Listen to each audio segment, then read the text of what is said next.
Assalamualaikum.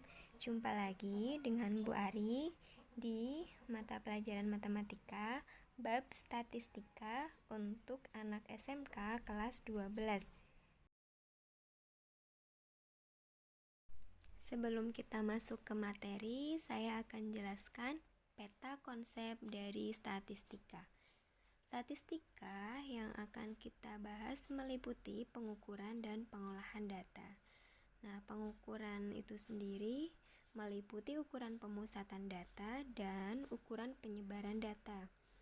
Ukuran pemusatan data meliputi min, median, serta modus.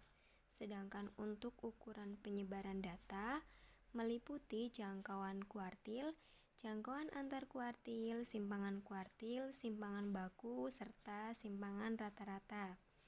Nah, untuk pengolahan data itu sendiri meliputi pengumpulan data serta penyajian data. Dalam pengumpulan data, kita harus mengetahui populasi dan sampel. Sedangkan penyajian data terbagi menjadi dua, yaitu dengan cara diagram dan dengan cara tabel. Dalam diagram, ada diagram batang, diagram lingkaran, serta diagram grafik atau diagram garis. Sudah paham ya peta konsep dari statistika? Sekarang kita akan mencari tahu pengertian dari statistika. Statistika adalah sebuah ilmu yang mempelajari bagaimana cara merencanakan, mengumpulkan, menganalisis, lalu menginterpretasikan, dan akhirnya mempresentasikan sebuah data. Untuk menyajikan data sebenarnya ada 7 cara, tapi di sini yang akan saya jelaskan ada 3 cara, yaitu dengan diagram garis, diagram batang, serta diagram lingkaran. Nah, kita akan membahas masing-masing diagram, contohnya serta cara menyajikannya. Cara menyajikan data yang pertama dengan diagram garis. Nah, misalnya terdapat tabel frekuensi seperti yang sudah saya sajikan.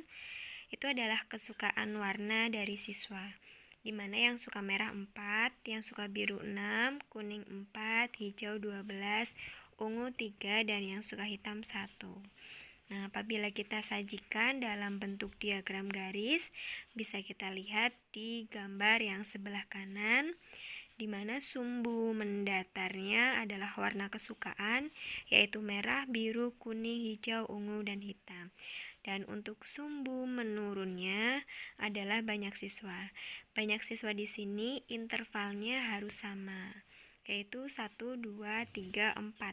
Kita tinggal menyocokkan saja yang suka merah berapa, yang suka hitam berapa. Setelah itu diberi titik. Kalau sudah diberi titik, tinggal digaris. Cara yang kedua yaitu dengan diagram batang. Nah, di situ diketahui tabel frekuensi jumlah lulusan SMA X pada tahun 2000 sampai dengan 2004.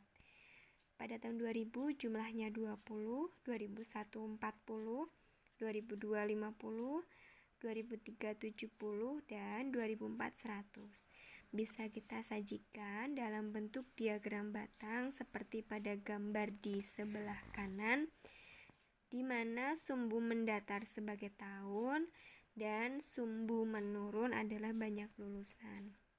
Nah, untuk intervalnya harus sama ya. Misal itu jaraknya 0, 20, 40, 60, 80. Nah, itu intervalnya kan berarti antara 0 sampai 20 jaraknya 20. 20 sampai 40 jaraknya 20. 40 sampai 60 juga jaraknya 20. 3 adalah diagram lingkaran. Disediakan sebuah tabel yang berisi banyaknya siswa dengan berbagai tingkat pendidikan. Untuk SD 175, SMP 600, dan SMA 225. Sehingga jumlah siswanya adalah 1000. Nah, untuk menggambarnya ke dalam diagram lingkaran, kita harus mencari tahu presentase dari masing-masing tingkat pendidikan dengan cara siswa SD 175 dibagi 1000 dikali 100%. Untuk siswa SMP sama, siswa SMA pun sama caranya. Nah, untuk menggambarnya kita cari tahu dulu dalam bentuk derajat dengan cara yang siswa SD itu 175 dibagi 1000 dikali dengan 360 derajat. Setelah itu dicari semua. Nah, kalau sudah ketemu bisa digambar menggunakan jangka ke dalam bentuk diagram lingkaran. Bagaimana? Cukup mudah kan?